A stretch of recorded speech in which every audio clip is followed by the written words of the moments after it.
بداية لا تنسوا الاشتراك في القناة ودعم المقطع بلايك وتفعيل زر الجرس ليصلكم كل جديد. السلام عليكم ورحمة الله تعالى وبركاته. كشف مصدر جامعي أن موعد نهائي كأس العرش المرتقب بين الرجاء الرياضي والجيش الملكي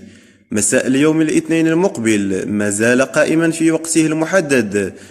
وذلك خلافا لما يتداول من أخبار مجهولة المصدر تزعم تأجيله إلى موعد لاحق إثر وفاة حرم الملك الحسن الثاني والدة الملك محمد السادس لالا لطيفة، التي أعلن الناطق الرسمي باسم القصر الملكي مساء اليوم السبت أنها انتقلت إلى عفو الله ورحمته. وجاء في بلاغ نشرته الجامعة على إثر هذا المصاب الجلول نرجو الله العلي القدير بأن يشمل الفقيدة الكريمة بوسع رحمته وكريم غفرانه ويسكنها فسيح جناته